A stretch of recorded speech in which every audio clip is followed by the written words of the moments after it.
കറവൂരിൽ ചതുപ്പ് പ്രദേശം മണ്ണിട്ട് നികത്തി നിർമ്മിച്ച അംഗൻവാടി നാട്ടുകാർക്കും കുട്ടികൾക്കും ഭീതി ജനിപ്പിക്കുന്നു. 16ാം ഫില്ലിംഗിലെ പുതിയ അംഗൻവാടി കെട്ടിടമാണ് സുരക്ഷിതമല്ലാത്ത സ്ഥലത്ത് നിർമ്മിച്ചിരിക്കുന്നത്. അംഗൻവാടിയിലേക്കുള്ള വഴിയുടെ ഇരുവശത്തുമുള്ള ചതുപ്പ് പ്രദേശങ്ങളിൽ മഴവെള്ളം കെട്ടിക്കിടക്കുകയാണ്. ഇത് റോഡിലേക്ക് ഒഴുകിയിറങ്ങി റോഡും വശങ്ങളിലെ കുഴിയും തിരിച്ചറിയാനാവാത്ത അവസ്ഥയാണ്.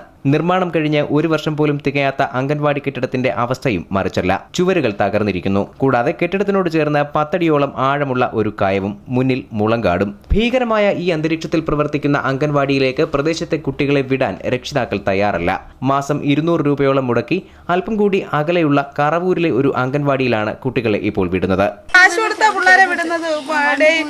മാസം 200 രൂപ വണ്ടിക്കൂലി. ഇവിടെ 3 വയസ്സ് പോലും എന്റെ കുഞ്ഞിന് 3 വയസ്സായതേ ഉള്ളു. എന്റെ കുഞ്ഞിനെ അതിനെ കൊണ്ടുവന്ന് ഇവിടെ പറ്റി വെള്ളത്തിന് നടക്കാക്കാൻ പറ്റാത്തോണ്ട് കാശ് കൊടുത്തു അങ്ങനെ കൊണ്ടാക്കിയേക്കുന്നത്.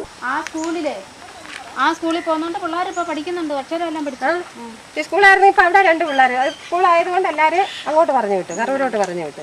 അപകടാവസ്ഥയിലുള്ള അംഗൻവാടിക്ക് സമീപം 3 സെന്റിൽ 5 ലക്ഷത്തോളം രൂപ മുടക്കി തെന്മല പഞ്ചായത്ത് അടുത്തിടെ നിർമ്മിച്ച മറ്റൊരു അംഗൻവാടി കെട്ടിടം ഉപയോഗശൂന്യമായി കിടക്കുകയാണ്. ഈ കെട്ടിടം ഇപ്പം പിള്ളേർ അവിടെ 2 കുട്ടികളാണ് പഠിക്കാനുള്ളത്. ഇവിടെ 20 കുട്ടികൾ പഠിക്കാനുള്ള സ്ഥലമാണ്. ഇവിടെ LK UKG ഇവിടെ വരണം.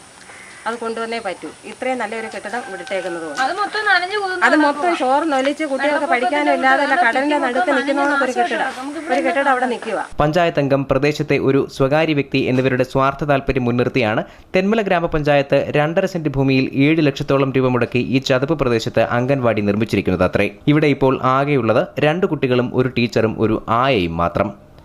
News bureau, Punalur.